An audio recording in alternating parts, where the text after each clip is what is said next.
ಓಂ ಶ್ರೀ ಗುರುಭ್ಯೋ ನಮಃ ಹರಿ ಓಂ. ಓಂ ನಮಃ ಸೂರ್ಯಃ ಪಿತಾಮಹೋ ವ್ಯಾಸಃ ವಸಿಷ್ಠೋ ತ್ರಿಪರಾಶರಃ ಕಶ್ಯಪೋ ನಾರದೋ ಗಾರ್ಗ್ಯಃ ಮರೀಚಿರ್ಮುನಿರಂಗಿರಾಃ ಲೋಮಶಃ ಪೌಲಶಶ್ಚೈವ ಚವನೋ ಜವನೋ ಭೃಗುಃ ಶಬರಕೋಷ್ಠಾದಶಶ್ಚೇತಿ ಜ್ಯೋತಿಷ್ಶಾಸ್ತ್ರಪ್ರವರ್ತಕಾಃ. ನಮೋ ಋಷಿಭ್ಯಃ ನಮೋ ಮಹದ್ಭ್ಯಃ. ಪ್ರಿಯ ವೀಕ್ಷಕರೇ, ಭಗವಂತ ಎಲ್ಲರಿಗೂ ಕೂಡ ಶುಭವನ್ನು ಉಂಟು ಮಾಡಲಿ. ಏಪ್ರಿಲ್ ತಿಂಗಳಲ್ಲಿ ಕನ್ಯಾ ರಾಶಿಯವರಿಗೆ ಹೇಗಿದೆ ಮಾಸ ಭವಿಷ್ಯ ಎಂಬಂತಹ ಎಲ್ಲ ವಿಷಯಗಳನ್ನು ಕೂಡ ನಾವು ಗಮನಿಸೋಣ.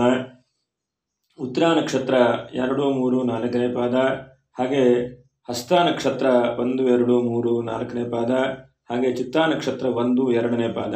ಇವರು ವಿಡಿಯೋ ಮುಗಿಯುವವರೆಗೂ ಕೂಡ ಗಮನಿಸಿ ನಕ್ಷತ್ರ ಪರಿಹಾರಗಳನ್ನು ಕೂಡ ನಾವು ತಿಳ್ಕೊಳ್ಳೋಣ.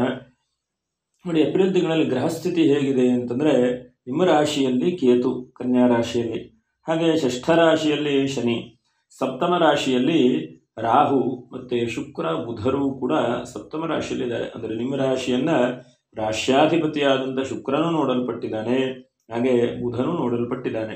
ಹಾಗಾಗಿ ಶುಕ್ರ ಬುಧನ ದೃಷ್ಟಿ ರಾಶಿಯ ಮೇಲಿದೆ. ಹಾಗೆ ಅಷ್ಟಮ ರಾಶಿಯಲ್ಲಿ ಗುರುವು ಕೂಡ ರವಿ ಜೊತೆಗಿದ್ದಾನೆ. ಹೀಗೆಲ್ಲ ಗ್ರಹಸ್ಥಿತಿ ಇದೆ. ಈ ತಿಂಗಳಲ್ಲಿ ವಿಶೇಷವಾದದ್ದು ಅಂತಂದರೆ ನೋಡಿ, ನಮಗೆ ಸಿಗುವಂಥದ್ದು ಏಪ್ರಿಲ್ ತಿಂಗಳಲ್ಲಿ ನೂತನವಾದಂತಹ ಯುಗಾದಿಯ ಸಂವತ್ಸರ ಆರಂಭವಾದಂಥ ಒಂದು ದಿವಸ. 9ನೇ ತಾರೀಕಿಗೆ ಸಂವತ್ಸರದ ಆರಂಭ. ಹಾಗಾಗಿ ಎಲ್ಲರಿಗೂ ಕೂಡ ಯುಗಾದಿ ಹಬ್ಬದ ಶುಭಾಶಯಗಳು. ಕ್ರೋಧಿನಾಮ ಸಂವತ್ಸರ ಆರಂಭ ಆಗ್ತಾ ಇದೆ. ಹಾಗಂತಹ ನೂತನವಾದಂಥ ಸಂವತ್ಸರ ಎಲ್ಲರಿಗೂ ಕೂಡ ಶುಭವನ್ನು ಉಂಟು ಮಾಡಲಿ. ಹಾಗೆ ಏಪ್ರಿಲ್ ತಿಂಗಳಲ್ಲಿ ಯಾರ್ಯಾರು ಹುಟ್ಟಿದಿರೋ ಅಂತಹ ಎಲ್ಲರಿಗೂ ಕೂಡ ಹುಟ್ಟಹಬ್ಬದ ಶುಭಾಶಯಗಳು. ಅನಂತರದಲ್ಲಿ 13ನೇ ತಾರೀಕಿಗೆ ಸಂಕ್ರಾಂತಿ, ಅಂದರೆ ಸೌರ ಯುಗಾದಿಯೂ ಕೂಡ ಇದೆ. ನಾವೆಲ್ಲ ಚಾಂದ್ರಮಾನದಲ್ಲಿ ನೋಡ್ತಾ ಇರ್ತೇವೆ, ಆಚರಣೆ ಮಾಡ್ತಾ ಇರ್ತೇವೆ. ಆದರೆ ಸೌರ ಯುಗಾದಿ, ಸೌರಮಾನವನ್ನು ಆಚರಣೆ ಮಾಡುವಂಥವರಿಗೆ 13ನೇ ತಾರೀಕಿಗೆ ಯುಗಾದಿ ಹಬ್ಬ ಇದೆ. ಹಾಗೆ ನೋಡಿ, ವಿಶೇಷವಾದಂತಹ ರಾಮನವಮಿ, ವಿಶೇಷವಾದಂತಹ ಪೂಜೆ ಪುನಸ್ಕಾರ ಮಾಡುವಂಥದ್ದು.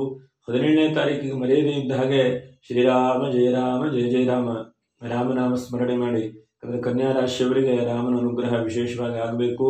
ಹಾಗಾಗಿ 17ನೇ ತಾರೀಕು ಬುಧವಾರ ದಿವಸ ರಾಮನವಮಿ ಇದೆ. ಆ ದಿವಸ ವಿಶೇಷವಾಗಿ ಪೂಜೆ ಮಾಡುವಂಥದ್ದು. 23ನೇ ತಾರೀಕಿಗೆ ಚಿತ್ರಾ ಪೂರ್ಣಿಮೆ, ಬೆಂಗಳೂರಿನ ಕರಗೂ ಕೂಡ ದಿವಸ ಇದೆ.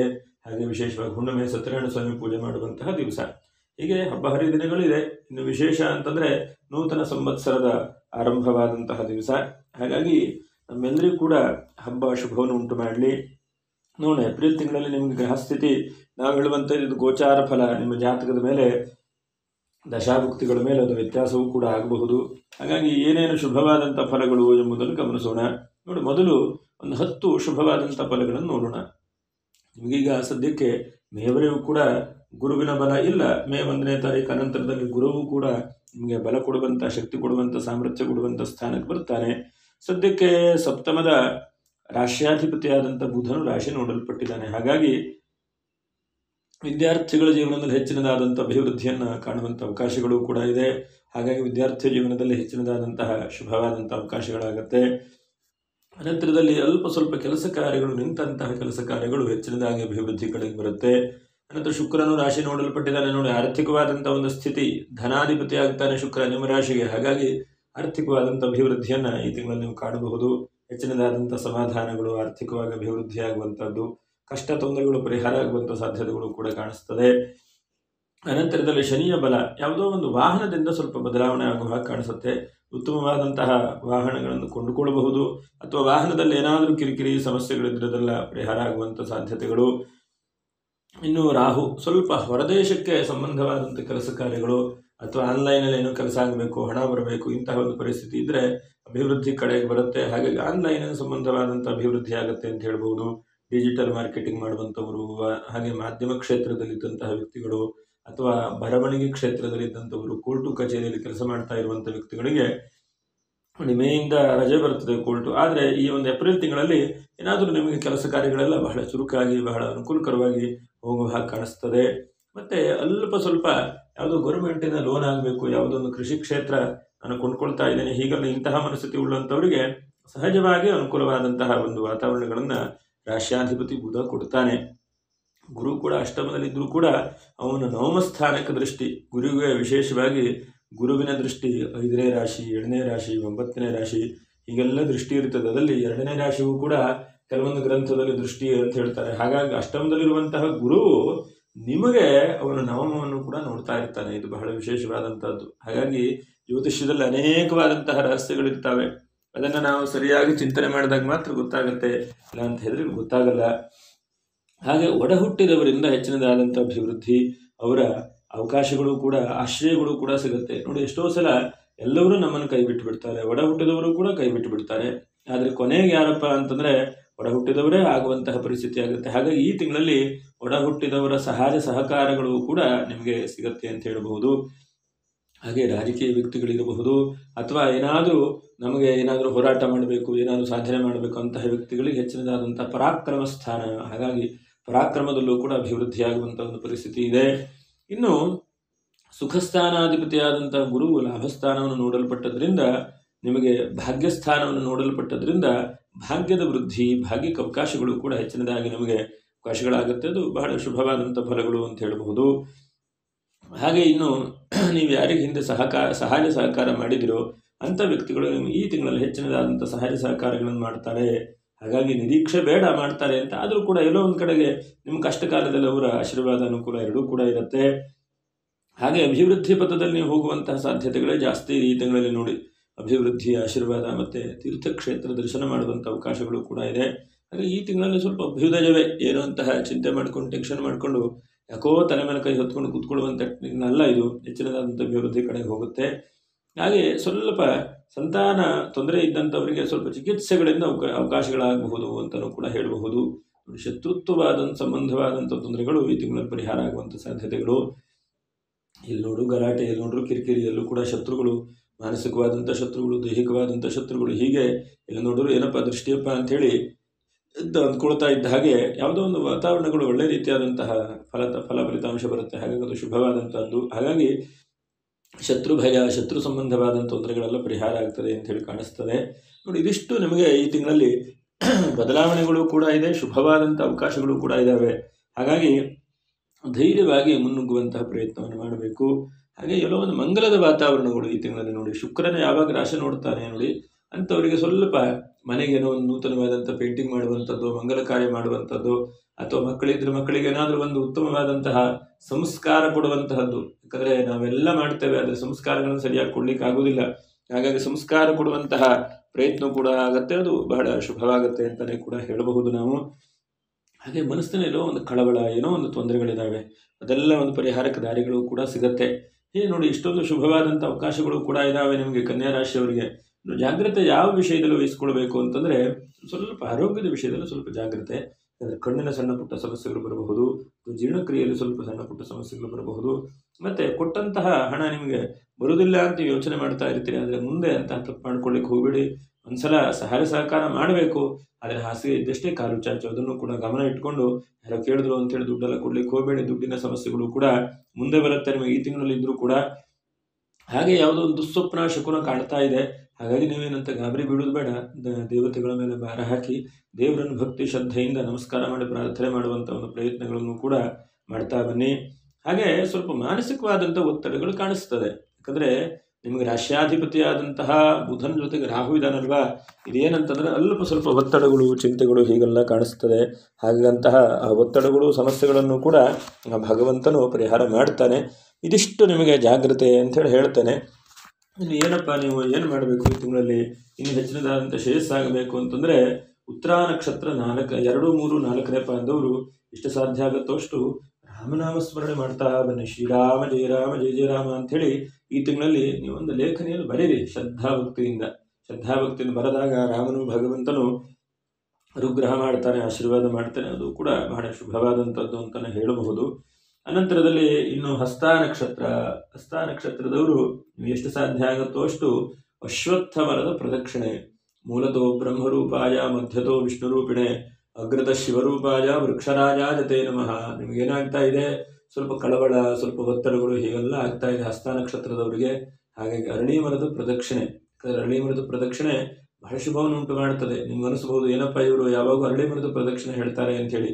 ಅಶ್ವತ್ಥ ನಾರಾಯಣನಲ್ಲಿ ವಿಶೇಷವಾದಂಥ ಶಕ್ತಿ, ಸಾಮರ್ಥ್ಯಗಳು ಎಲ್ಲವೂ ಕೂಡ ಇದ್ದಾವೆ. ಅದನ್ನು ನೀವು ಒಂದು ಸಲ ಪ್ರದಕ್ಷಿಣೆ ಮಾಡಿ ನೋಡಿ, ಅಥವಾ ಒಂದು 11 ದಿವಸ, 21 ದಿವಸ, 108 ದಿವಸ ಹೀಗೆ ಪ್ರದಕ್ಷಿಣೆ ಮಾಡಿ ನೋಡಿ. ಆವಾಗ ನೀವೇ ನನಗೆ ಕಾಮೆಂಟ್ ಮಾಡ್ತೀರಿ. ಹಾಗಾಗಿ ಅದರಲ್ಲಿ ಬಹಳ ವಿಶೇಷವಾದಂಥ ಒಂದು ಶಕ್ತಿ ಇದೆ. ನಮಗನಿಸುತ್ತೆ ಏನಪ್ಪ ಅರಳಿ ಮರದ ಪ್ರದಕ್ಷಿಣೆಗೂ ನಮ್ಮ ನಕ್ಷತ್ರ ಪರಿಹಾರಕ್ಕೂ ಏನು ಅಂತ ಹೇಳಿ. ಅಂದರೆ ಆರ್ಥಿಕವಾದಂಥ ಅಭಿವೃದ್ಧಿಯೂ ಕೂಡ ಆಗುತ್ತೆ. ಅದು ಏನಪ್ಪ ಅಂದರೆ ಒಂದು ಪುಟ್ಟದಾದಂಥ ಕಥೆಯನ್ನು ಹೇಳ್ತೇನೆ. ಯಾಕಂದರೆ ಎಷ್ಟೋ ಸಲ ನಾವು ಯಾವುದಾದ್ರೂ ದೃಷ್ಟಾಂತ ಕೊಟ್ಟಾಗ ಮಾತ್ರ ಯಾವುದಾದ್ರೂ ಪೂಜೆ ಪುನಸ್ಕಾರ ದೇವತೆಗಳ ಬಗ್ಗೆ ಶ್ರದ್ಧೆ ಬರುತ್ತೆ. ಹಿಂದೆ ಸಮುದ್ರ ಮಥನವಾಗ್ತಾ ಇರ್ತದೆ, ದೇವತೆಗಳಿಗೆ ರಾಕ್ಷಸರಿಗೆ ಹೀಗೆಲ್ಲ ಯುದ್ಧವಾಗ್ತಾ ಇದ್ದಾಗ ಎಲ್ಲರಿಗೂ ಕೂಡ ಗೊತ್ತಿದೆ, ವಾಸುಕಿ ಹೇಳುವಂತಹ ಹಾವನ್ನು ಸಮುದ್ರಕ್ಕೆ ಮಂದರ ಪರ್ವತಕ್ಕೆ ಕಟ್ಟಿಬಿಟ್ಟು ಕಡಿತಾರೆ. ಅವಾಗ ಸಮುದ್ರ ಮಥನ, ಮಂದರ ಪರ್ವತವನ್ನು ಕಡಿತಾ ಇರ್ತಾರೆ. ಆ ಮಂದರ ಪರ್ವತ ಕಡಿತಾ ಇರುವಂಥ ಒಂದು ಸಂದರ್ಭಕ್ಕೆ ಎಲ್ಲವೂ ಕೂಡ ಬರುತ್ತೆ ನೋಡಿ. ಅನೇಕ ಸಮುದ್ರದ ಆಳದಲ್ಲಿರುವಂತಹ ಉಚ್ಚೈಶ್ರವಸ ಕುದುರೆ ಬರುತ್ತದೆ. ಹಾಗೆ ಅನಂತರದಲ್ಲಿ ಲಕ್ಷ್ಮಿ ಬರ್ತಾಳೆ, ಇರಾವತ ಹೇಳುವಂಥ ಆನೆ ಬರುತ್ತೆ, ಕಾಮಧೇನು ಬರುತ್ತೆ, ಕಲ್ಪವೃಕ್ಷ ಬರುತ್ತೆ, ಹೀಗೆಲ್ಲ ಬರುತ್ತೆ. ಬರುವಾಗ ಅಮೃತವೂ ಕೂಡ ಬರುತ್ತೆ, ಅದರ ಜೊತೆಗೆ ವಿಷವೂ ಕೂಡ ಬರುತ್ತೆ. ಹಲಾಹಲ ವಿಷವನ್ನು ಶಿವ ಕುಡ್ದ, ಹೀಗೆಲ್ಲ ನಿಮ್ಗೆ ಗೊತ್ತಿರುತ್ತೆ. ಆದರೂ ಕೂಡ ನೋಡಿ, ಅಲ್ಲಿ ಬಂದಂತಹ ಅಲಕ್ಷ್ಮಿ ಬರ್ತಾಳೆ. ಅಲಕ್ಷ್ಮಿ ಬಂದ ತಕ್ಷಣವೇ ಯಾರು ಅಲಕ್ಷ್ಮಿನ ಯಾರು ಇಷ್ಟಪಡ್ತಾಳೆ? ಯಾರಿಗಾದ್ರೂ ದರಿದ್ರತನ ಬೇಕಾ ಅಥವಾ ಯಾರಿಗಾದರೂ ಕಷ್ಟ ಬೇಕಾ? ಯಾರಿಗೂ ಬೇಡ ಅಲ್ವಾ. ಎಲ್ಲರಿಗೂ ಬೇಕಾದದ್ದೇನು ಅಂಥೇಳಿ ಎಲ್ಲ ಸಮಾಧಾನವಾಗಿರಬೇಕು, ಸುಖವಾಗಿರಬೇಕು ಅಂತ ಬಯಸ್ತಾರೆ. ಬಿಟ್ಟರೆ ದರಿದ್ರತನವನ್ನು ಅಥವಾ ಲಕ್ಷ್ಮಿಯನ್ನು ಯಾರು ಇಷ್ಟಪಡಲ್ಲ. ಇಷ್ಟಪಡದೇ ಇರುವಂಥ ಒಂದು ಸಂದರ್ಭಕ್ಕೆ ನೋಡಿ, ಆವಾಗ ಆ ಅಲಕ್ಷ್ಮಿ ಯಾರು ಪಡೆದೇ ಇಂಥ ಸಂದರ್ಭಕ್ಕೆ ಕಡೆಗೆ ಮಹಾವಿಷ್ಣು ಯೋಚನೆ ಮಾಡಿ ಉದ್ದಾಲಕ ಹೇಳುವಂತಹ ಮಹರ್ಷಿಗೆ ವಿವಾಹ ಮಾಡಿಬಿಡ್ತಾನೆ ಅಲಕ್ಷ್ಮಿಯನ್ನು. ಆನಂತರ ಲಕ್ಷ್ಮಿ ಕೊನೆಗೆ ಬರ್ತಾಳೆ, ಲಕ್ಷ್ಮಿಯನ್ನು ಕೂಡ ವಿಷ್ಣು ವರಿಸ್ತಾನೆ. ಅದೆಲ್ಲ ಕತೆ ಗೊತ್ತಿರುತ್ತೆ ನಿಮಗೆ. ಆ ಅಲಕ್ಷ್ಮಿ ಅಥವಾ ದರಿದ್ರ ಲಕ್ಷ್ಮಿಯನ್ನು ಉದ್ದಾಲಕ ಹೇಳುವಂತಹ ಮಹರ್ಷಿ ಮದುವೆ ಆದ ಮೇಲೆ ಅವನಿಗೆಲ್ಲ ದರಿದ್ರತನ ಶುರುವಾಗುತ್ತದೆ.